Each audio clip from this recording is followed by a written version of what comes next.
welcome to the next episode of the Parenting Podcast. And I'm thrilled to have Charlotte Murawski with me. Charlotte is a conscious relationship coach and she's a single mum of one daughter. And I'm so excited to talk to her because we seem to have quite a lot of things in common. So Charlotte, if you just wanted to start by telling everybody what it is that you do. Perfect. Yeah, thanks, Steph. I am a conscious relationship coach, and I'm also a single mum to a little girl who's almost 4. What I do is I help people in various stages of, I guess, the relationship process, whether it's, coming to terms with a breakup or separation, divorce, etc., whether it's them trying to get back into the dating game, or whether it's, they're in a relationship and there's those, challenges there, and just teaching people, more conscious ways of, being and different perspectives that just allow them to, move forwards in whatever situation they're kind of feeling stuck in. Definitely. And it's difficult, isn't it? Being a single parent, we'll get to your situation, I guess, in a minute. But I guess the working as a coach, how does that give you a different perspective on your parenting, on being a single parent, raising a child? How does that affect kind of your day-to-day life? So yeah, I think it makes a huge difference because you sometimes can get stuck in, certain thoughts or certain frustrations. And when let's step back from it and let's look at it from a more neutral place and put a different perspective on, or, just flip that thought a little bit, from the negative to, what could be a positive here, or what can I be grateful in this moment, or even just so I use a lot of holistic, techniques in my coaching. It's not like it's just, talk therapy or anything.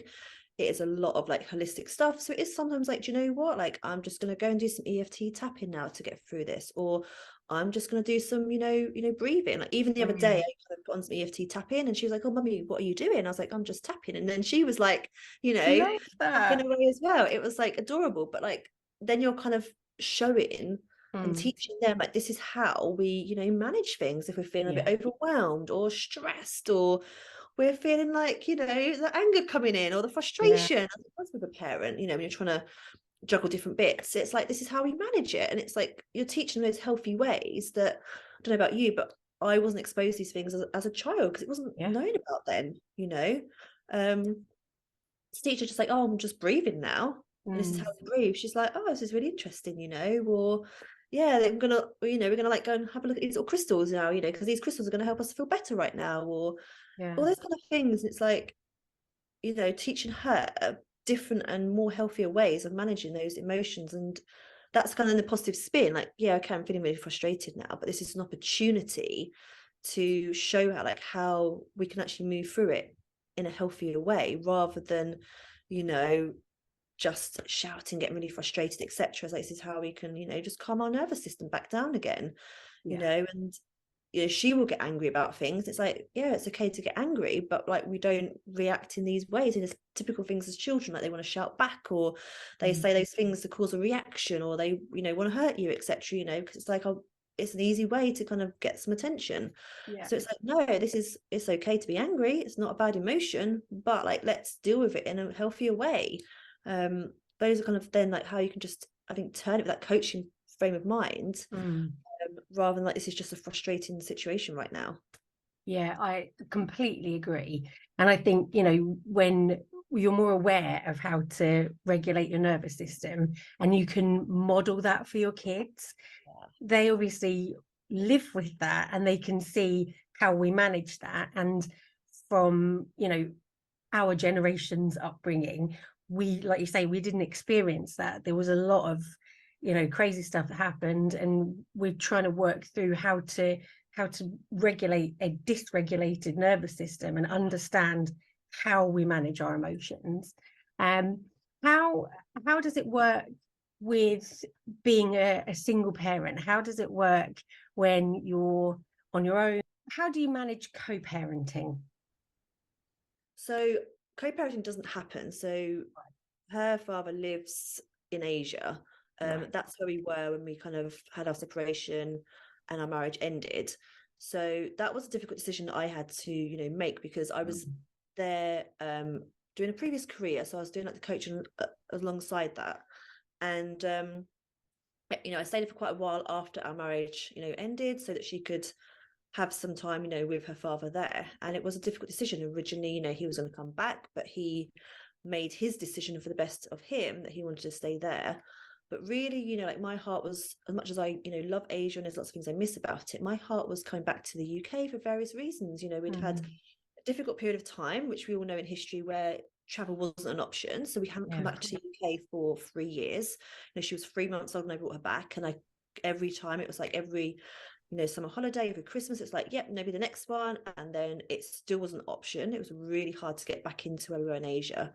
So she kind of missed out a lot of time with grandparents, cousins, aunties, uncles, etc. And then just for me personally, I was like, I don't want to be a single mum forever. Part of my own kind of history was, like, as a child, my dad passed away from cancer when I was just 8 years old.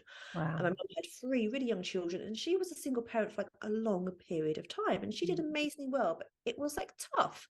And I didn't have that male role model figure in my life. I had other kind of male role models, but not that real significant one that's kind of just showing you like that male perspective and giving you different things, and just seeing that dynamic of like relationships. Like, I lost a lot of that. So yeah, one of the things for me was like, I actually want to open myself up to that, and it's not going to be possible in Asia. So it's a hard thing where you kind of feel like, am I being selfish? But actually it's like, no, because if she gets to have that amazing family unit with an amazing stepfather figure, and let's be honest, there are some incredible stepfather figures out there, and possibly further siblings, whether they are step siblings or half siblings, like, how amazing would that be for her? So it's like, I have to kind of open myself up to that, to allow her also to have those opportunities potentially. So yeah, it's a kind of difficult decision. So that makes obviously what I do even harder, because I don't have those weekends off, or evenings off, etc. It's like when she is at nursery. So I had to really tighten my boundaries. When people ask me about can I have calls, etc., it is like, I'm available on these days. And sometimes I'll do like an evening one, because a lot of my clients are international. I get people from Australia, America, Canada, Europe, Asia. So for some people, like, how the time difference works, like, I'll offer like an evening slot sometimes, if that, just so we can kind of get on that call. But it's like, if I'm with her, then it's like, I'll do like message support with people. I'll message people, I'll coach people through messages. Like, my clients, they get me a message support as well, just for that extra support and accountability in between sessions. But they are so like, they're such amazing people, because they fully understand if I'm like, I'll voice note in a couple of hours, because they know I'm with my daughter.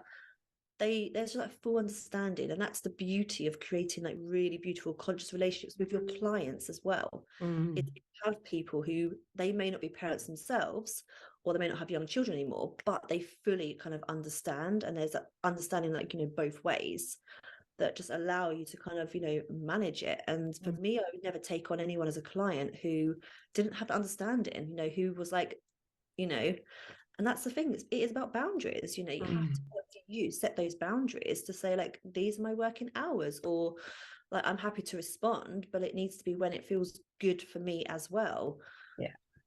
Rather than like, she's having a meltdown right now because she's tired, and I'm trying to like coach you, like, it ain't gonna happen. And it's funny, boundaries are such an important thing, something that definitely I've learned over many years of the single parenting, that if you don't have boundaries with your kids, if you don't have boundaries with your work, if you don't have boundaries with your friends, if you don't have boundaries with their dad, then things easily collapse. And it only has to be in one area that you slip with your boundaries, and everything else goes to shit. If you're, like you say, if you change your boundaries with your work, and it starts to eat into your time with your daughter, then all of a sudden, like you say, she becomes a bit stressy, she's having a meltdown, she's not got your attention, and everything else starts to unravel. So having boundaries, I think it's a really important point to make. Boundaries in general are huge, they're necessary, they're so important. But as a parent, and as a single parent, they're so important. Yeah.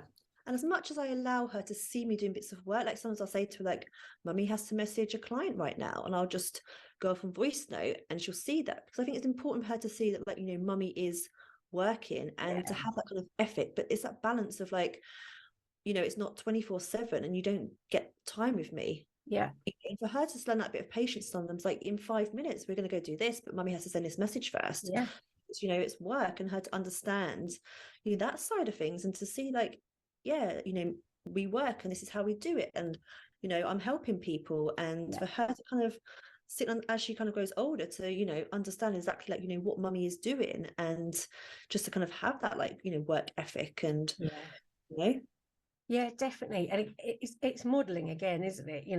I have a client sometimes in the evening, same sort of thing.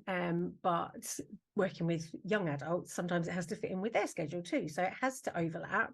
But again, come 5:30, I'll say to him, right, he's got his dinner, he's ready, set up with something to do for the next hour. I'm off then doing my session. And last night even, I sort of finished my session and went, oh yeah, I love how that happens, and really made some progress. I feel really good about this today. And he turned around to me and went, I really respect how hard you work, Mum. And you kind of go, that makes such a difference, because you don't do it for recognition, you don't do it for validation. But when they start to understand that you are doing something that benefits everybody, not just the client, it's for them as well, that does make you feel really good, really validated. Yeah. It's important. And I think, sometimes there's the issue with seeing the other parent in a certain way. I mean, I don't know how much contact maybe your daughter has with her dad. How does that work? So yeah, typically it's like, video calls, is what she has. And, that for me, I think, is where the coaching really has come into its own, because I think, as a parent, you have expectations for like what you would love your children to have. And especially in terms of the other parent, like, you have expectations around how you would want them to, parent. It's really hard not to. It's really hard just to be like, whatever you do is fine. Like, because, we want the very best for our children. Yeah. So especially, when we first separated, he was obviously dealing with his things. I was working through my things. And I had his expectations of, this is how I want it to be. And, he wasn't in a space where he could, manage that. He was in a very different space and it wasn't happening. And I just found myself getting, so frustrated. I was making lots of requests for it to kind of, be denied or to be accepted, but in a way that I wasn't happy with. And I just kind of found myself getting into, this spiral. And it was really funny because I think the universe at the time, I do kind of, always look like signs and stuff, was really giving me signs of like, we're going to show you like this negative thinking of what it's created. And I remember like I was living abroad, and my rental house, it was a period of like, it's about 3 weeks. Every single day I got a message from my letting agent saying, this has gone wrong, it's X amount. And it was almost like this negative energy was kind of soaked into other areas of my life. And I was like, hang on a minute, this is almost becoming like comical, like, because every day I was almost fearing looking at my phone because there was something else, whether it was a small thing or a big thing. And I was like, this is adding up. It's like someone's trying to tell me something here. And I was like, I need to let go, because I am trying to, control him, control what I want from his situation. And I absolutely can't. And it's creating this negative energy elsewhere in my life. So as soon as I kind of made that conscious decision to say, do you know what, I'm going to stop controlling what is, and I'm going to be grateful for like what she does get from him, no matter how small it might be. I'm going to just be, grateful, and just kind of change my thinking around things. And it literally stopped overnight, as if the universe was like, there you go, that's what you need to do. Yeah. And that was really kind of powerful, just to be like, look, not everyone's going to parent in the same way as you, and it's like, he's got his way, and sometimes we are not capable of doing certain things in that time, whether anything in life. Sometimes if you're not in a good place, you're not capable of doing certain things and being the person that someone might need you to be, because you're working through those things yourself. And someone's like, I need you to be like this, and it's like, I haven't got that capability today. Yeah. Like, I just cannot manage that. And it's like, well, I need you to be. And it's like, isn't happening, and then we get so frustrated, and then it's the arguments and the conflict, and Yeah. you actually don't get what you want. You probably get less of what you want than if you just kind of gone with perhaps what they were willing to offer. And for me, that's been the biggest thing, because sometimes when the video calls don't happen, or like they're cut short, it could be so easy to be frustrated with that. But instead it's like, what if I am grateful for the minutes that she did get? What if I'm grateful for the fact she did get some contact today? Yeah. So although now she's upset and she's crying because she wanted it to be for longer, like, what if it's like I just choose to kind of go, do you know what, she got X amount of minutes instead? Yeah. Rather than perhaps the amount of time I had in my head that I would have liked her to have had. Definitely. And it's like a big, like, just game changer for that perspective, and not allowing yourself to get frustrated and resentful and just anger at somebody else, because unless you're bombarding them with messages which isn't healthy, they don't know that you're feeling that frustration, that resentment, that anger. It literally is affecting you only. And like, obviously we can't be bombarding someone saying like, you're making me feel this way, because they're just gonna like block, delete, ignore. So it is just yourself that you're just creating all this emotion that isn't having any healthy kind of outcomes for you. So it's like, step into space of like, I don't agree with like how you're being, or what you're offering, but I'm just gonna have some empathy to say like, okay, that's where you're at in your life and what you can manage, and where like you're at. And everyone's got their wounds and their traumas they bring into things. We're not all the same. We don't have the same capabilities, and it's sometimes like, I don't agree, but I'm just going to sympathize if that's where you're at. It's just so much healthier than that, like, I'm just going to be angry or like frustrated, resentful, because it is just like, kind of, we're just putting that energy in our bodies and it's affecting us only. 100%. You're so right. And there's so much gold in what you've just said. So I completely agree. For years I carried around, and I can only describe it as like a ball of poison. And it wasn't until, and maybe this might be going too far for the listeners, I don't know, but maybe it wasn't until I met this particular clairvoyant who said to me, you physically need to let that go. You carry it around.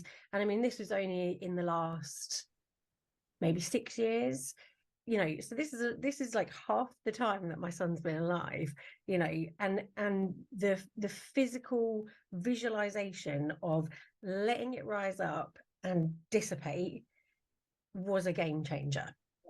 Because like we said, the nervous system then goes, oh thank God, it's not this tense physical frustration that's literally bumbling around the body. And we also know that how our mind reacts is how our physical body reacts. So we can make ourselves physically ill just by how our mind works. So I found that a lot of the physical ailments that I had disappeared. Gradually things got very much different. They were very much better. And the relationship that I had with my son became very different. I'd never ever badmouthed his dad to him. That's not what you do. But the response from when he returned, rather than being so negative, rather than being so defensive, he was very much more open. There wasn't this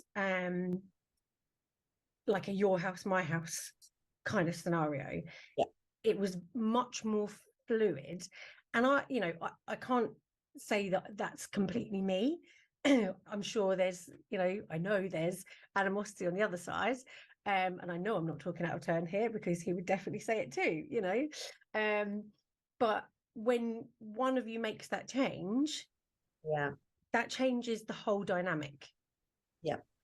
And if you're, like you say, you're nagging and you're carrying on this, this wound, it's not about you as the adult. That's separate. Yeah. You have to deal with that, because Yeah. that in turn has such an impact on your child and your relationship with your child and your child's relationship with their parent. It's not a one size fits all, and it's not a one parent one child situ. There's a lot of us involved. Yeah. And I'm so glad you also talked about like that stuck energy as well, because that is a huge part of like what I do with my clients. And we don't kind of realize the value of it. Like we literally carry a blocked energy Yeah. in our bodies from things. So, perhaps you go through something and you don't process those emotions because they feel too big, too Yeah. huge, or too ugly. Like I don't have the time for it, especially if you've got kids, you're going through separation. I've got kids that need me. I don't have time for Yeah. that. But literally it becomes, stuck. And, I've had clients where they've said, I just want to scream, like I feel like I just want to punch a boxing bag. I'm like, go and do it, like have a Yeah. rage sewing, but like a healthy one. And even one of my clients was like, do you know what, I want to book one of those places where you just go and you just smash stuff. And I'm like, do it, Yeah. Yeah. healthy. Like anger and rage is it's a healthy emotion, but it's how Mm. you deal with it. Like go somewhere where it's a safe release, punch a pillow, scream into the pillow, Yeah. go and like play in those places where you literally just smash things up just to kind of release it out of your body. And yeah, I use a lot of like visualizations. I do a lot of like energetic clearing, because what we don't realize is we may have let go of someone or something, but we have this energetic connection still with them that's Yeah. alive.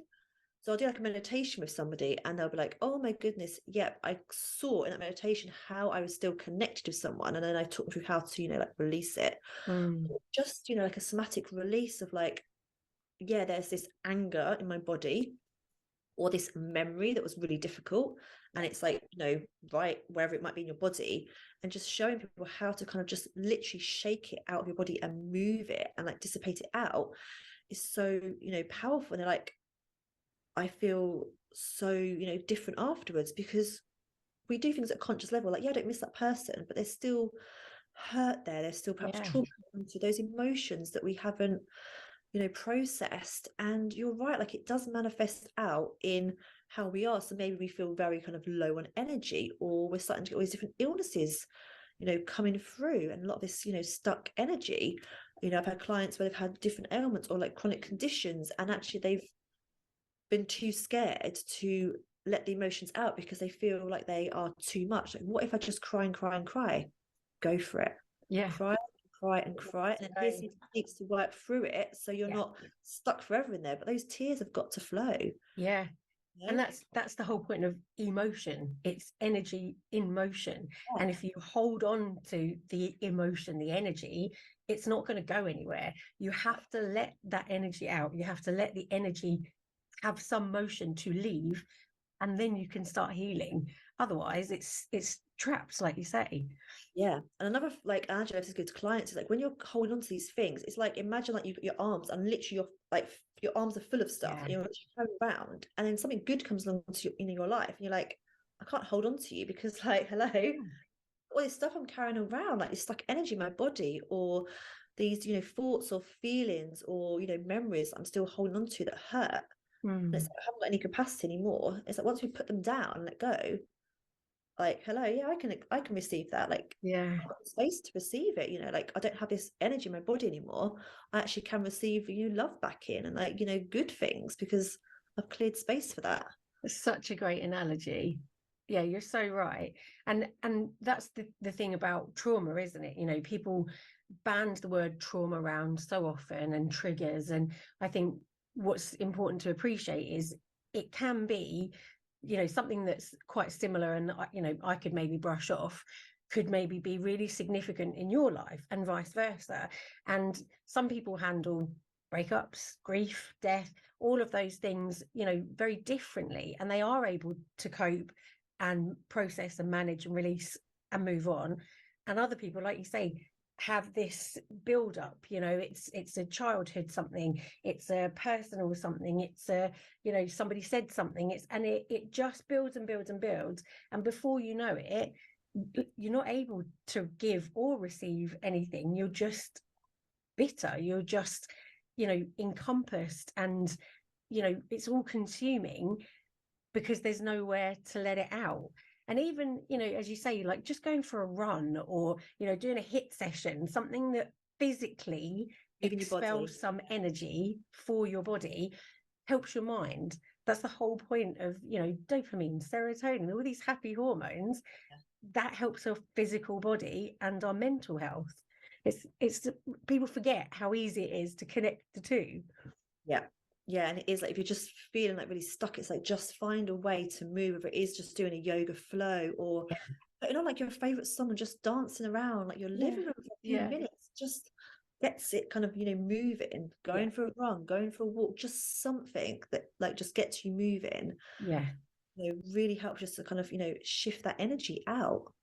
And definitely. I think a big part of it, when people like to talk about trauma, like sometimes when I have clients come to me and they like, I didn't have a difficult childhood. It's not always about having difficult childhoods, but like what happens is we are taught certain things from like what we experience and what we're around, and sometimes we've learned, don't express your emotions. Or we don't see our parents expressing their emotions, or it's a way that now we know better about how to process it or deal with it. Like we learn anger's not good. Generationally, sorry, just to jump in, but generationally, we are, there's a lot at the moment that's we're the generation that are breaking curses and whatever, and people might think that's a bit cheesy, but if you think about it logically, and I think I've said this before, we come from generations prior where it was stiff upper lip, don't speak to who you're spoken to, put up and shut up, all of those phrases that you will have heard growing up, because the grandparents, the war generation, their grandparents, there was no time to sit and mope. Things had to be done, money had to be earned, food had to be grown, work had to be done, kids had to be taken care of. And now we're having to work out where that came from our childhood and our parents' childhood, and it's a big responsibility on us to now be kind of that middleman to make sure it doesn't go forward to our children, but at the same time healing all of our own stuff and recognizing where it comes from. And it's a lot to kind of to cope with for us, to make sure then that our children aren't wounded from us.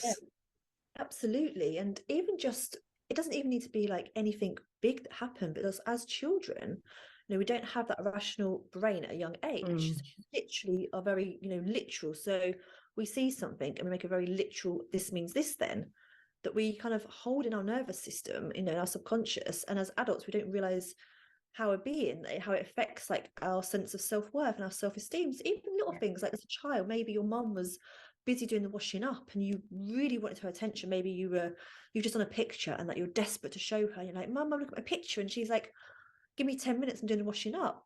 As a child, you might create meaning that, okay, I'm not worthy of this attention right now. I don't get first priority. So I find out then I get clients who that's kind of been the case for. They've had made beliefs around something as simple as that, and then they're in relationships where they're not the first priority. They're like always second best to something, and it's just incredible. Like when you dig into it, it's something so simple. As a child, like now we look at that and with our rational brains, they'd be like, well, of course she's interested, but she's her hands are wet, she's halfway through like doing the dishes. It's like a real inconvenience to kind of completely stop, go over to look at the picture. We can, it's like, of course she cares, but she also needs to get that washing up done. But as like a 5 or 6-year-old child, you're like, oh, I don't matter, I'm not as important. Like, I'm so excited to show my bit of artwork right now. Why is she washing over? That's it's funny, I was talking to one of my young adult clients last night about perfectionism and how that's linked to anxiety and all the links that we get in the procrastination. And I find a lot of my adult clients go, I don't understand why I have this block, I just can't, I'm stuck, I just can't. And again, when you delve into that, and that's obviously the purpose of coaching, picking these things apart to understand, well, actually, how are you seeing this? Are you seeing this with your adult brain or through the eyes of your child? Are you seeing this, like I was saying to my young adult client last night, through your wise brain, through your emotional brain, or through your rational brain? how are you viewing that situation?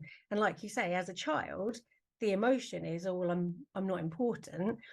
But if as an adult you're still viewing it that way, that's where the work is. That's where you need to take a step back and go, okay, as an adult, rationally, like you just said, Mum had wet hands, she came in 10 minutes later, you know, but in that moment, that's what stuck. But as an adult, we can look at both of those. It's, you know, a real Venn diagram. And the wise brain says, well, actually, I can see the emotion and the rational, and now I can make some kind of sense of it. And that's the work that, you know, we kind of have to do with our kids, right?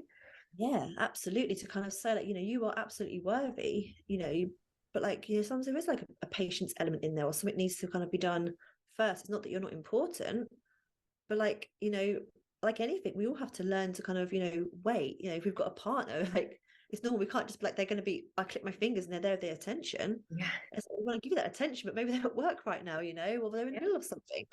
You know, these are all things that we have to teach our children. Like, you matter, but at the same time, people also have to, you know, fulfill obligations or their commitments, or, you know, like, I know you want mum to be at home with you all day long, that'd be amazing, but mum needs to go to work today because, you know, otherwise there's no income coming in. So it's for them to understand that you know, really matter, and you're going to have so much fun, you know, at nursery, at school, whatever it might be. It's not that I don't want to spend time with you. It's just that other things also have to happen in life. You know, these are really important lessons, and to kind of have that coaching brain on to sort of explain it, so they don't make a meaning that it's like, I'm not important today. Like, mum didn't want to spend a day with me. You know, I got shipped off to school or whatever. It's like, you know, no, you're going to have really amazing experiences there, which are really important for you. Other things have to happen in life. You know, we can't just, you know, do whatever we want, unfortunately, every single day. We can find things that we enjoy, but we have to, you know, do certain things that we have to do, you know, clean our house, etc., because, you know, it has happened. And it's about managing expectations, isn't it? And I think, you know, especially as a single parent, when you were saying before about, you know, sort of wanting to control the situation, often I find, and I could be wrong here, you know, feel free, anybody that's listening, to come at me. I'm good. We'll have a discussion about it.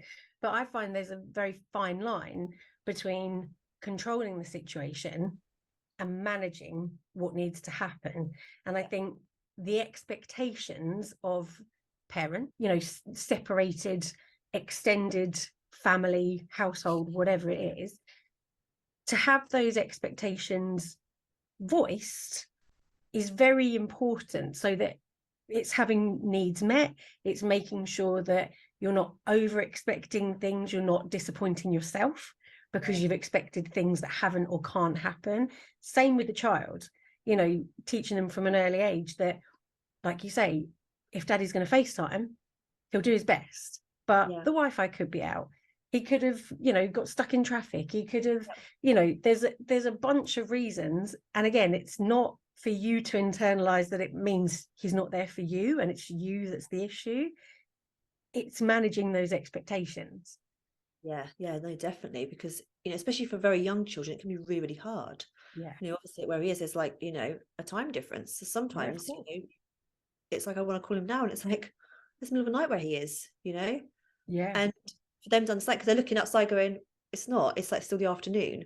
Like, why is he, you know, why is he asleep, etc. And just to kind of understand that actually, you know, it is a different, you know, time zone there. And she has a little bit of understanding from when we, you know, were in Asia, we used to, you know, FaceTime back home, and, you know, we were kind of getting our dinner ready, and then people back in the UK were perhaps, you know, just finishing off breakfast, for instance, and you know, we used to like laugh, like, oh, how funny, you know, they're eating their breakfast and we're about to have our dinner, you know. But that can be really hard when they don't, it's almost like, are you lying to me, mum?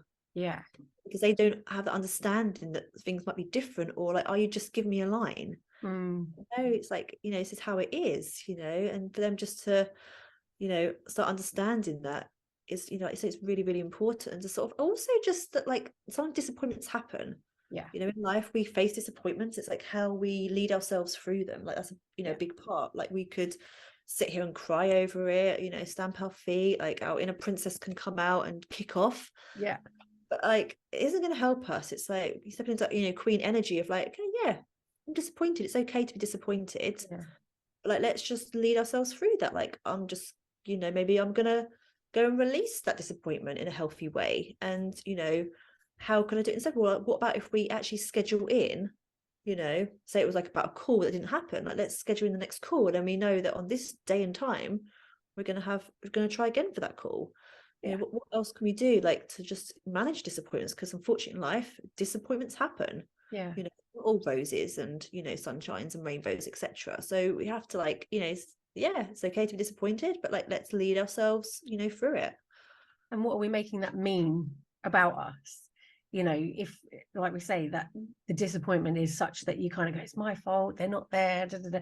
You know, for kids, they will do that. That's, you know, that's part of the course. That's their emotional brain taking over. They don't have the rationalization that we have as adults. So to be able to explain that and manage their expectations at the time, and hopefully get them to kind of understand more that these things happen, it's not a personal thing, you know, it will definitely set them up going forward in life.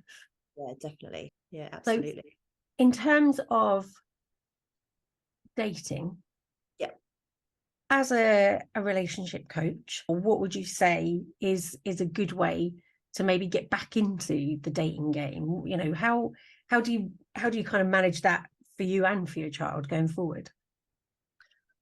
Yes, I think the first thing is it's getting to like a really good frame of mind when you're going forwards with it, because it's so easy to kind of see things as not possible. Hmm. For me, like, when my marriage ended, I never wanted to have just one child, you know, and I am in my like later 30s now. So it was like the whole thought of like, oh, my time's running out. That's not possible. Hmm. But what I find is it's looking for evidence of where it is possible. So looking for evidence of where somebody, you know, does meet somebody, say in their, you know, past 35, and they do have children. So even like, you know, coach couple I follow, like she's 39 and pregnant. And it's like, Hmm. okay, she's older than me and she's pregnant and having like a really healthy pregnancy. You know, this is, it's different. It's not like when our parents were around, everyone had to have their children in their 20s now. Yeah. I think it's different. That is possible. And even just little, like, just tuning into conversations, like my daughter went to a party and there was a lady there that was talking about the age difference between her children. She was like, yeah, we had a surprise pregnancy when I was 42. And then you're just like, oh, and everything was great. And it was, you know, absolutely fine as this healthy little girl as a result of her having a child at 42. So it's like, maybe that's not what I wanted initially. Like if I had a plan 10 years ago, I wouldn't be putting Yeah. down those kinds of things. But actually they are possible because there's evidence that it's happening with other people. Because when you go into things of that's not possible, I've lost that chance. Hmm. It's like, no, actually I haven't. So I think that's the first thing, is to kind of have that kind of be optimistic that actually things are possible. Yeah. But also, you know, just to kind of keep it real, like don't go into like, you know, fairy tale land of, yeah, I'm gonna meet this Prince Charming, it's all gonna be amazing, because we all know in a dating game, especially these days where it's so easy just to kind of swipe onto the next person, there's gonna be, you know, mixed things out there, and you are gonna get potential disappointments where you might like someone and they disappoint you with how they end up, you know, being. But a lot of like what I teach to people is getting like really clear on actually, like, you know, what you're looking for, because we are drawn to certain things that aren't always, you know, good for us. Yeah. And what people tend to get stuck in is, I've met this, you know, really, really amazing guy or woman. Like I've met this really amazing, you know, guy, and he's amazing. Like he's not a bad person, but they'll only like compromise on things, or they'll stay in it even though there's something that's not quite, you know, right in that situation. Hmm. So for me, like if I was dating somebody and they were like, I am not open to being a stepfather, or I'm not open to the possibility of having a child together, if they could be the most amazing person every other way, but for me, I'd have to kind of go, do you know what? Like I'm giving up on like something that I really, really want. Hmm. And at this stage where that's still a possibility for me, like I'm not willing to compromise. Yeah. So it's like, you're a great person, but this isn't what I fully kind of want.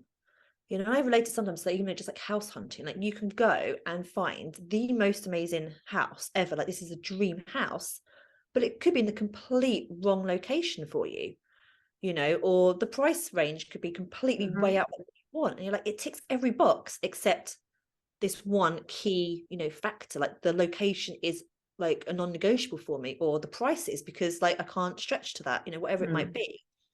And that's the same thing, when you're getting back into dating. So, getting clear, and not the superficial stuff of like, I want somebody that, does this kind of job or has this kind of hair color. It's like, let's get real. Like, and it's like more like, what do I need in that relationship? Mm. So, maybe I might be someone that's like, anxiously attached. What makes me anxious when people are like this way in a relationship? Okay, so let's flip that. So, for me, I love really good communication from somebody. So if I'm like dating someone and the communication is really good and like consistent, I'm like, I'm secure. So that's what I need. Mm. It doesn't matter like what job they do, etc. But that person who's like, even simple things like, I'm starting work now, I'll message you once I finish at like 5 p.m. Perfect. There's no like worrying or anxiety of like, why are they stop messaging, as can happen. How do I want to feel in that relationship? Like, how do I actually want to feel? Like, I want to, feel loved. I want to feel, chosen. I want to feel safe and secure, whatever it might be. So like that kind of helps get really clear on like, actually, what am I searching for? Mm. What are my absolute essentials? Yeah. And what are the desirables? What am I not willing to compromise on? Yeah. Like So I always say to my clients, wants and needs.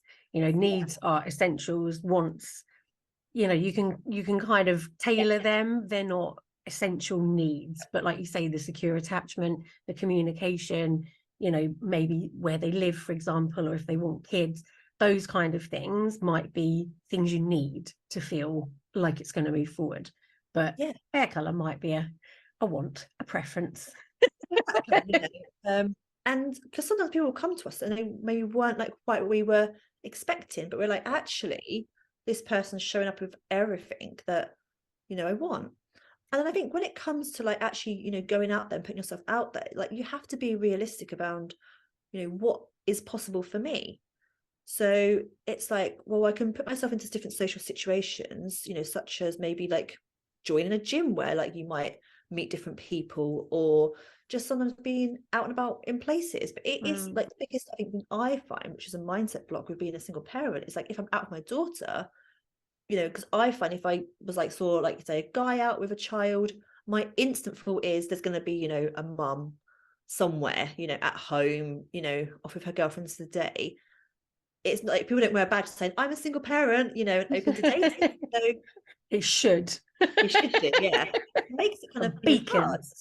It would be so helpful. Really because it's like the idea of like, what if I initiate the conversation with them and they're not, I make a fool of myself. But do you know what? Like we could just make conversation anyway without that kind of whole I would like to date you kind of mindset, just of like, I'm just gonna open up a conversation with you and just as a friendly conversation, like I would if this was like say a mum with their child.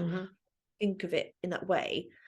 And then it's like perhaps you need to go on dating apps, and that's fine, but like being really like clear on this. So if you're looking at profiles and somebody's like not really sure what I'm looking for, well, they're not the one for you. If you've got kids and someone who's going to like accept your children and welcome them in, and perhaps be open to having growing a family, or just being that kind of stepfather figure, it's like, well, let's not even go there, or if someone's like, no, I don't want children, let's not waste our time, and being, I think, clear, like not being scared to say to somebody, actually, like, what are you looking for? And like, let's be real, because we can feel like we're going to like scare somebody off, but actually that if someone's scared off by that, then they're not the person for you.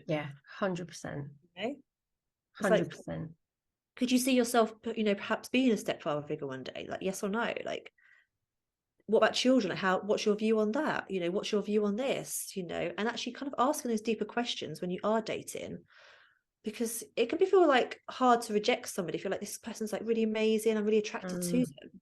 If their answers aren't making you feel secure and like they're actually gonna be able to give me what I want, then it's like, don't get your heart attached to them. I had someone reach out to me recently where she's been in a relationship with someone for a long period of time, but he won't move in with her because he's like, I'll move in when your children have all left home. So she's got about, I think, like 6 years potentially of like this relationship with this guy that she really, really loves. He's an amazing guy. But he's like, and he does spend time with her children, but he doesn't want to live with her. And it's like, these are conversations that if we'd had early doors, he'd be feeling attached to somebody who, for her, it's, you know, she would absolutely love for this guy to just move in and be there for his family unit. So she's not like this single mum all the time, you know, she's got that support and that love from a partner we all want. But that, But we yeah, fear that's the decisions.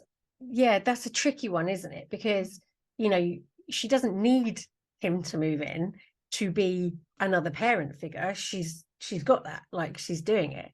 But the want to be in that family unit is very different. And I think, you know, I don't want to say the problem, but I guess it's the only way I can describe it. The problem with being a single parent, whether it's mum or dad, is that, and more so with mum, I would say, is that you don't date as yourself. You date as yourself, but what's in the back of your mind is, I have a child, and this is essentially the linchpin, isn't it? It's the deciding factor on whether that person is right for you or not. So trying to separate the two doesn't work, but at the same time, you can't go out and go, this is me and my kid, we come as a package, because you do, but to a certain extent. So there's so many minefields with dating, which, I'll be honest, I find a headache. You know, I personally, it's a headache. I don't even, you know, can't even bothered. But it's a headache because you don't, you know, essentially you've got to consider your child. But again, in 10, 20 years or whatever, however young they are, they're going to be out the door and you're going to be on your own anyway. So are you going to be like your client, where you're sort of going, oh, well, I can wait 6 years, or are you wasting your time? It's this goddamn juggle, and it's just a headache. That's why we need people like you. Definitely, you know, and I think, you know, we do fear things because we have this mindset of, this is going to be really hard. Because we hear, like, you know, stories around where people don't go into it in the right frame of mind. So we have that mindset, this is going to be really hard, and we make it hard. We don't ask people the right questions because we fear the answers. What if they say, no, I don't want children, or no, I wouldn't live with you while your children are still at home, or like, I don't want to be a stepfather, I don't even like kids, you know? Well, actually, that person isn't right for you. So it's like, let's kind of, you know, clear that out before we actually get attached to somebody. Because I have people where they're in situations where they're a parent and their relationship, they know that they could never introduce that person to their child. They almost live in this double life, not being authentic to who they actually are and what they would really, you know, kind of love. And I'm a big believer in, you know, manifesting the universe energy. When we put out, like, this is what I want, universe, like, it will come to you. Like, you might get some tests where it's like, it's part of what you want, and you gradually like, nope. And then the universe like, okay, like, and gradually you'll kind of, you know, seek that out. But my experience is that, you know, I have kind of chatted to quite a few different people, and, you know, men, and they are like really open to, you know, those things, and there are really great people out there. But it is being selective, it is being honest, like, on your profile, like, let's not, you know, beat around the bush, let's put it out there, you know, this is kind of what I want. And just even before even going on a date with somebody, like, you know, you can like chat about it on there and just be like, what is your view on this? You know, how do you feel about that? And like, I value honesty, because at some point it is gonna, you know, come out that you're not interested in that. And there's, you know, some really good, you know, profiles, like one that, you know, like, is like Hinge, because actually on there it does get the option of putting, like, you know, have children, open to children, want children, don't want children. And it's so helpful because straight away if someone's put don't want children, it's like, well, that's a non-negotiable for me, you know, gone. It has things on I'll there. take those ones. You know? Thanks. Like, it just helps you to kind of, you know, and it's even got on there, like, you know, what you're looking for. Some people are like, oh, you know, figuring out my dating goals. No thanks, I want someone who knows what they want. Definitely. So it just helps to kind of filter it out rather than just being that kind of, you know, swipe culture. And I think it's important as well to say, you know, if you're going into the dating game and you're not clear on your wants and needs, you're not clear on your boundaries, you haven't done some work on healing those attachment wounds, or healing the issues that you have around relationships, or whatever it is that's about yourself that you like or dislike, or, you know, if you're going in to that kind of stuff, that's what you're going to attract. Yeah. And, you know, we talk about the universe, and I firmly believe in that myself, but I also believe that the universe will show you situations that they will keep coming back up. It will be the same situation, but somebody with a different face, until you have learnt what it is that you need to learn, until you've let that particular thing go, or you've healed that thing, or you've released that energy. And to anybody listening that's going, what? Sit and think about your dating history, right? If you're somebody who goes, oh, I always fall for, I always go for, I end up with, you will notice a trend. You will notice a pattern. And that is what you need to look at. Why are you having those patterns? Where is that coming from? What is it that you need to work on and detach from in order to then start attracting, looking for, and finding different scenarios, different people, different positive relationships that you're open to? Yeah, People absolutely. are open to you. So important to kind of explore like where that's come from and why, and changing it. And one thing I love to kind of do or recommend to people is that, you know, say you've been dating someone and it's kind of ended, you know, it's so easy to just sit in that disappointment, but to actually kind of be reflective and say, okay, you know, what did I really like about dating this person? What was really good about it? But like, what wasn't so good? And just tighten up your wants and needs. So maybe you were like, I want somebody that is, you know, good with communication. That's what you put out there. And the person you were dating was, you know, really good about maybe sharing their feelings, etc. But they were an awful texter, and that made you kind of anxious because they would just suddenly stop texting and wouldn't let you know that they were, you know, off with a friend or whatever. And you were like, oh, are they okay? Like, what's happened? So it's like, I didn't like that part of it. Okay, so when I say I want good communication, I want somebody where that means that they regularly text me, or they let me know if they're not going to be available for X amount of hours, or they, you know, are able to listen and be open, you know, because communication is very like broad. They might be a great listener, but awful actually being open and expressive with, you know, their feelings or their thoughts, etc. So each kind of scenario you can tighten up on, okay, I need to get a bit more specific around what that means, you know, for me. And I think that's part of it, because you can say, I want someone who's romantic, but what does that mean for you? Yeah.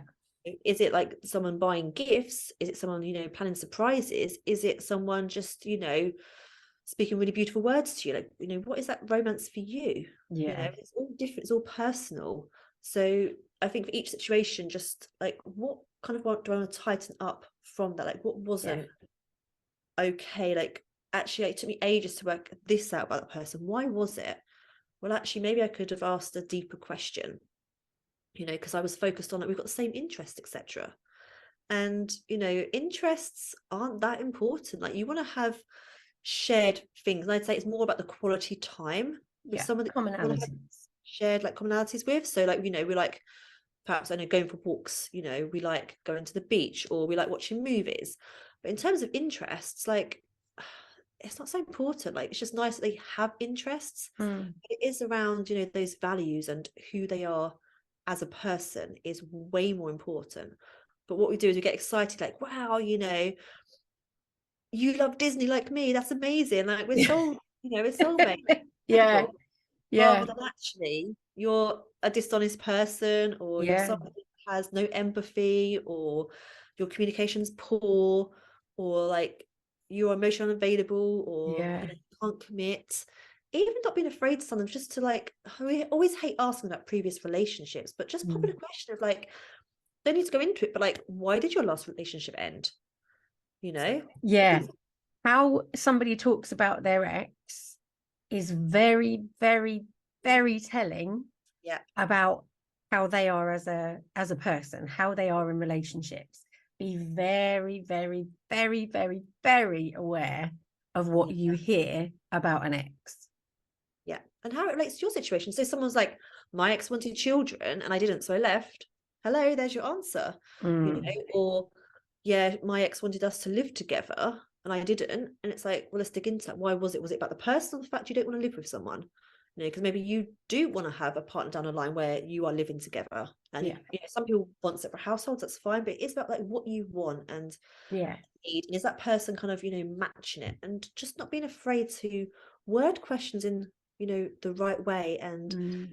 you know, just dropping them in like in a really kind of playful way, um as well. And that's something I love to teach clients as well, is, you know, being really playful with dating, because it makes it so much more fun.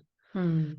So, you know, like if I was like chatting to a guy and I was like, yeah, I'd love to kind of go on a date with you, and he wasn't asking, I wouldn't ask him, because I think it's really great when a guy asks a woman, like when he leads in that. But I would be kind of quite, you know, playful and, you know, jokey around it, so that he gets the intention that I would love to be asked on a date without me actually, you know, asking. Mm. And sometimes, you know, we can get blocked by like, oh, this guy's not asking me, I'll move on. But maybe he's lacking a bit of confidence. He's not sure if you like him. Mm. Maybe he's had a few bad experiences. And he Yeah. just has that little kind of gentle like poke of like, oh, I'm interested in a date. Are you going to ask me? You know, and just in a really kind of playful, you know, way around things. So I think that's kind of really important, because Mm. otherwise it's like, oh, this dating's hard work. It's a chore. Yeah. Let's make it fun. Let's make it playful. You know, and we see so much about like red flags, red flags, red flags. Well, we've all got red flags about ourselves. You know, Yeah. none of us are perfect. And there are some very big, obvious ones where it's like, back away, like don't go there. But like other things, like I had someone message me recently saying, okay, I'm chatting to a guy on like a dating app and he is super interested. Is it a but he doesn't really know me, obviously, because we're just on a date app. We haven't been on a Mm. date yet, but he's super interested. Red flag or just really like sweet? I was like, we have to be clear. Like, what do we want? Mm. Want somebody to show interest. There's kind of, you know, creepy interest where we're like, okay, you've bombarded me with 50 messages before I've even replied. Yeah. And I'm like, do you know what? This person really wants to get to know me. Like, Yeah. that's really lovely. And do I want to date someone who's really interested in who I am as a Mm. person? Like, hello, yes. And that Yeah. might come from your childhood where people didn't take an interest in you. Maybe you had parents who worked a lot and were super, super busy, and you weren't showing that interest. Or maybe at school you were really, really shy and you hated that kind of interest. You were like, I just want to be invisible. Mm. So it's really kind of, you know, important to be like, actually, is it a red flag or not? Or Mm. if somebody's been a certain way, just to get curious about it. You know, why do you find that so hard? Yeah. But Actually, I I would, had this experience before, you know? yeah. And I would also say, you know, dating is very individual. And I think, you know, like you say about the interests, you've got to remember you are individuals in a relationship. You know, it's okay to have time apart. And like we say, if you're constantly wondering if somebody's not texting you back or what they're up to, you know, that's your anxious attachment coming out. Like, is that something you need to look at? Probably. Yeah. But realistically, doubling down on getting to know who you are will help you know what you want. And I Yeah. think for a lot of people, maybe a lot's too strong, but a lot of people, you know, some people struggle with being bisexual, pansexual, transsexual. You know, there's a lot of variables that people don't want to look at, and often that can be a block in the dating game. Once you know, actually, I would like to date men and women, or I'm only interested in dating women, or I'm only interested in dating, you know, there's a lot that then you have to kind of look at and think, well, is this what I want, or is this what society wants? You know, if you're only dating, if you're a guy only dating women and actually you're bi or you're gay, you know, or any of the variables, you know, but because society says that you should be, you know, only dating women, you're going to be screwed on the dating scene because you're not going to be very good at it, right? So Absolutely. I think there are people for people, and I think there are some people, like you say, that will go, oof, they're a red flag, I'm not up for that. Yeah. They will be fine for somebody else. They, you know, somebody else will go, they're my perfect ideal person. So doubling down on who you are and what you want and need will get you to that point. Yeah, absolutely. And just releasing, like, is this who I want to be, or who Mm. someone has wanted me to be? Perhaps, like I say, a Yeah. parent or Yeah. a teacher at school, you know. Yeah. Perhaps there's shame there. So, like, you know, say you are bisexual, maybe there's shame around it because Mm. you it was really not a great experience coming out about that, or sharing that with people, or deep in your heart that perhaps a parent would love for you not to be that way, for Yeah. instance, and it's that shame you carry. So it's like, and you have to deal with that, to be like, what, like, this is who I am at my core, and I'm okay with that, and I love myself for it, and it is who I am. And I think not being afraid to share your needs, because again, we sometimes learn that we're like too needy. I get this a lot from clients. Well, isn't that too needy?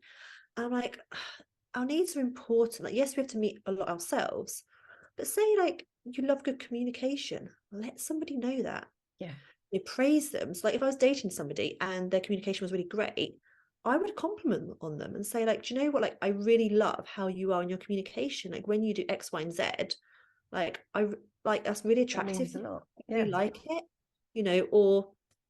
and I say silly things like, you just love a good night text, and somebody doesn't do that. You could just be like, do you know what feels really good for me? Just receiving like a good night text. Like, it just feels so good. Yeah. You let them know. It's not being too needy. It's like they have needs as well. And maybe they need something that you can be like, yeah, sure. Like, I'm more than happy to, be that way for you, if that makes you feel good and creates a deeper connection between us. But someone's like, I can't tell them that. Like, what if they disappear off, or I'm being too needy? If they do, not right for you. Yeah. And it's about tell being it. secure in yourself. Yeah. And I think the other kind of important conversations to have are about, finances, or, religion, or things that are important to you in day-to-day life. Recently on a dating forum, somebody said, does it matter what somebody does for a job? And obviously there was a lot of discussion, but I think there's very, like, that's not a cut and dried answer. That's a very individual response. To some people that might be the be all and end all, but to other people it might be like, well, actually no, like if they can provide for themselves, or if there's so many variables, it doesn't matter what the job is. And I think it's very personal.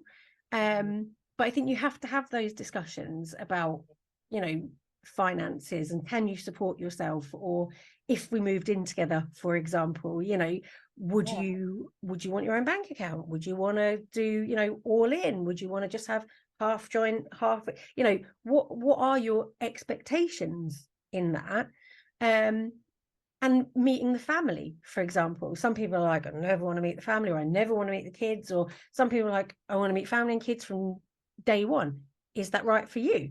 Is that what there are bigger questions about, do you want to own your house? Do you want to just rent your house?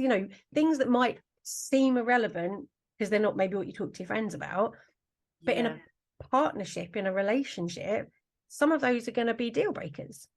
I have a friend of a friend who for years, because of her religion, dated this guy. They were so in love, and he lived with her, but could never have any of his stuff around, because when her parents came around, it had to be like he didn't live there and he'd go out. Yeah. That's crazy to me, and it lasted for years. But because of her religion, absolutely, he couldn't be part of her life. Now, that would be a red flag to me.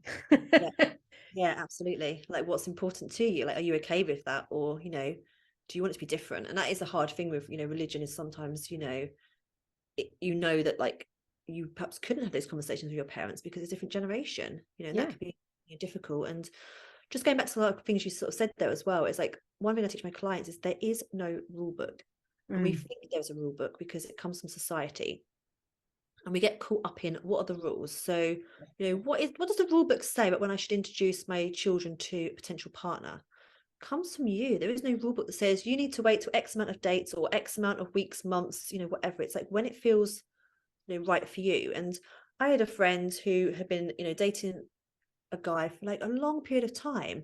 And in the end, her family just went to her, why don't you just introduce him to your kids? And she had this big fear around it. I think she didn't want to kind of, I guess, maybe, what if it doesn't go well? Like, what if my children don't like him? Yeah. What if I end up having to let go of this? And it turns out she just introduced him, and like, it all went amazingly well, and everything's like just suddenly like really progressed from there. And it's this huge relief. But it was like, you know, and she waited a long period of time, and they were just like, come on, like, just introduce him, you know, and it just went really, really smoothly. But we kind of have, you know, that fear. Like for me, it's like waiting a certain amount of time, but also what if I do wait a long period of time, introduce that person, it goes awfully, and I'm then really attached to that person, Yeah, but I have to let them go because there's a real conflict there with, you know, yeah, my daughter.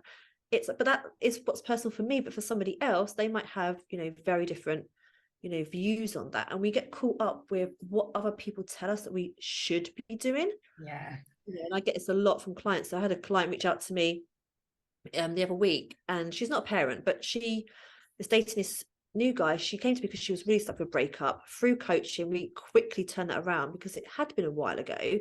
And just changing perspective allowed her to move through it really quickly, which I think shocked her friends because they were like, hang on a minute, 1 minute you're heartbroken over this guy, and it had been a long period of time, like we're talking 6 months, and then suddenly you're over him and you're dating this new guy. And she kept coming to me saying, I'm feeling really anxious. I'm comparing things now. Like, I don't know if I'm doing the right thing. Like, is it too soon? She went to therapy, and the therapist said to her, like, this is a rebound. Like, you shouldn't be doing this. And, you know, like my thing to her was like, actually, who is anyone to tell you like what you should and shouldn't be doing? Yeah. Only you can know yourself if it feels like a rebound or this feels real. And she was like, it feels so real. Like, it's amazing. This is, like, I never thought this was possible. And this guy just makes me feel incredibly like good about myself. It's just incredible. Like, I want to be dating this guy. So it's like, why are you allowing everyone else's thoughts to come in? Yeah. Because were you anxious about it before? No, like I was just loving it. And it's like, yeah, people have concern about, you know, you're like, are you okay? Is it too soon? But only you can know. Like, when you tap into your own intuition, how does this feel for me? Like, Yeah. do you know what? Actually, like, I'm not thinking about my ex anymore. I have got over him because I've had these tools and strategies that allow me to do so. And this feels good. I'm really enjoying it. Like, I'm just kind of, you know, feeling so attracted to this guy right now. Like, it's not a rebound. It feels real. Mm. And that's the thing, you know, you can make a decision that I'm going to introduce my partner to, you know, my children, and someone else can come in your ear and say, oh no, do you think it's too soon? And then you listen to them and you back off, and maybe it was the right decision that you should have been. Maybe it was the perfect time because that's what your gut and intuition Yeah. said. And I think you have to listen to your gut in, you know, in terms of red flags or in terms of, you know, going for it or Yeah. introducing. And I think really and truly, you know, introducing, I know people that do it as soon as they meet someone or wait months, you know, that it varies. But kids are really resilient, Yeah. and they're much more resilient than we are because we're the ones with the baggage, right? We're the ones with the hurt and the wound and the memory of that. Kids don't see our relationship. They see mummy or daddy has a friend or a girlfriend or a boyfriend. They're not involved in the ins and outs of that. So, you know, as long as they get on, Yeah. they're quite good with that. And actually, kind of coming full circle to where we started, you know, it models how it is to be in a relationship. It's okay to show them that sometimes relationships break down. It's okay to show them that it was good for a while, but it didn't work out and I'm sorry, kind of thing. Or, you know, it's okay to show them that you cry. It's okay to show them that we're working things out and it might be tough, but actually we're still together, we're working on things. It's healthy to model healthy relationships.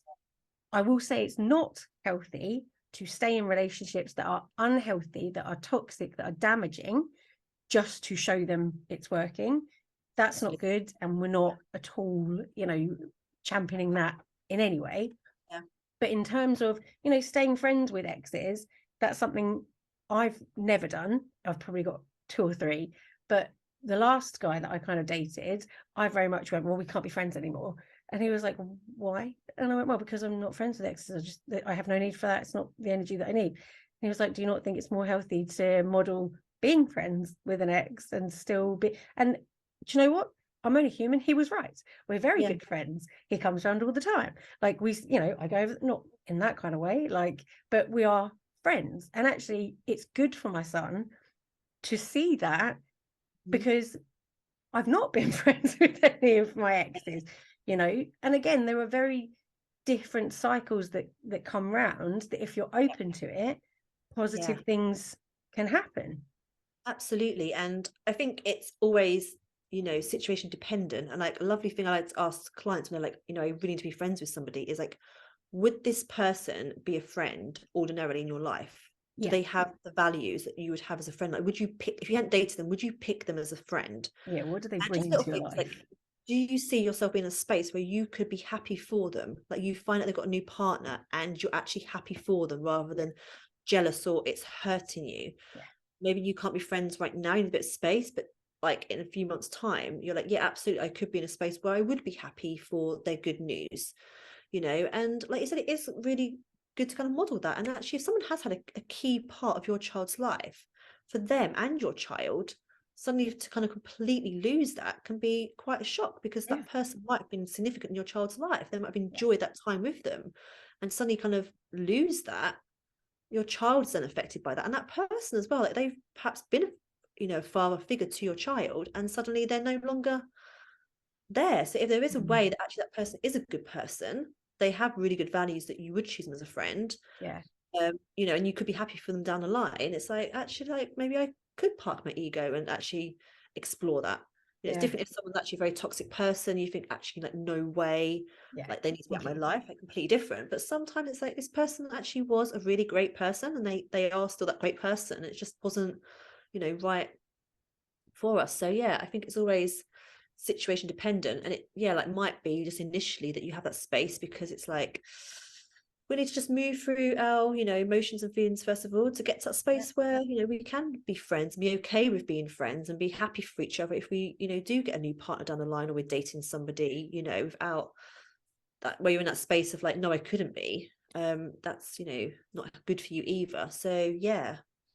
And, you know, people come into your life for different reasons, you know, whether it's to stay or not to stay, or for one date, you know, one date is perfectly acceptable. Teaches you quite a lot about yourself, actually, and, you know, encourages you to get into dating, to have a conversation with somebody, to test the waters, to maybe go out with somebody who's not your type, or, you know, who is very different to what you would normally go out with, or who you would normally go out with, should I say. Or, you know, there's so many different, just to go on a night out, just to get out of the house, like, that's okay too.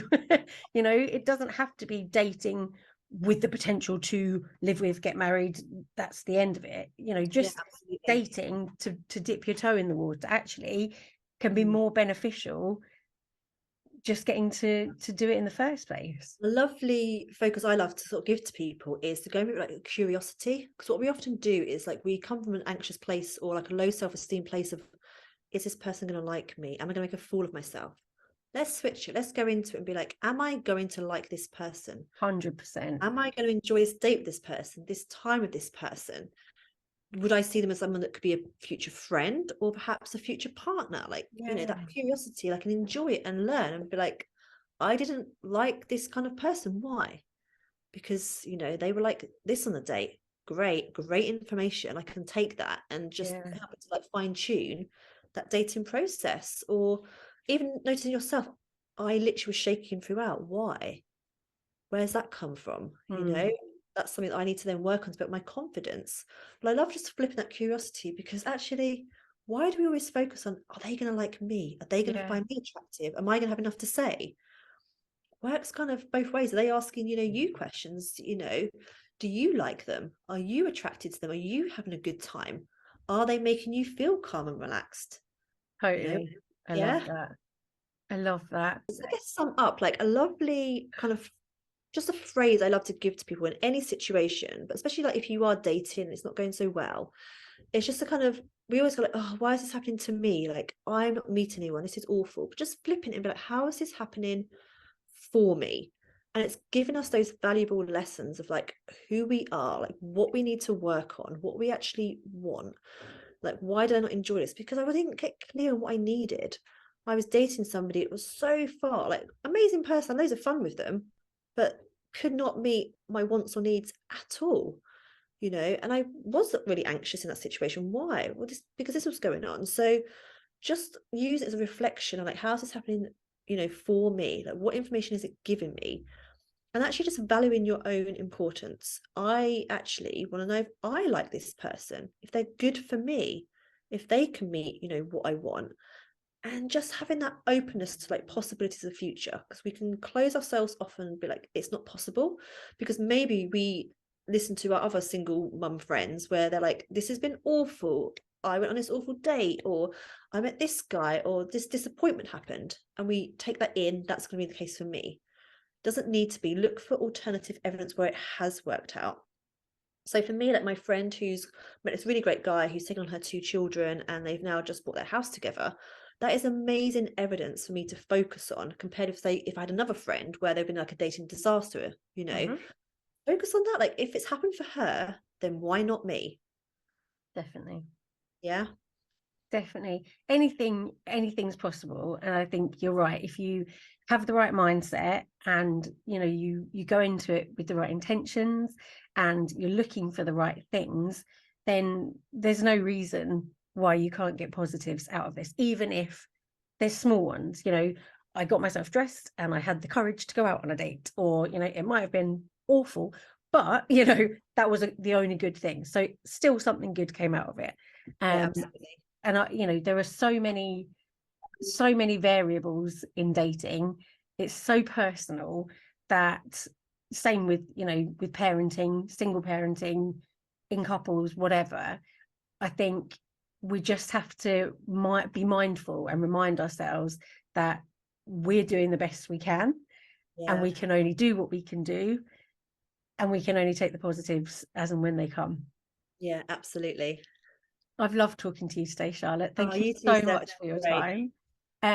If there is anybody that would like to get in touch with Charlotte, then feel free to contact me. Or have you got a website or a Facebook page or anything, Charlotte? Yes, my biggest one is like probably my Instagram. So I'm Charlotte the Relationship Coach on Instagram, where I put loads of content around, you know, breakups, dating, conscious relationships. So that's probably the best place we can get a lot of information. I also just like launched my website, which is www.charlottemurawskicoaching.com. But I'd say like the biggest place where you're going to get like a lot of support is Instagram. I'm very active on there. So, you know, you can drop into my DMs if you've got questions. You know, my stories are great as well, because I do put things on there, you know, ask me anything you want. And like I said, there's a lot of different content on there, and I am really real on there. Like, I am my authentic self. I share a lot of stuff because I know the value it's going to help people. So that's probably the best place to come and find me. Excellent. Thank you so much. And again, you know, if you want to contact Charlotte, contact her directly or get in touch with me, and obviously I can put you in touch. But please come back, Charlotte. There's so much. I will do. Absolutely. I've absolutely loved it. I've got some good personal tips too. Glad you have.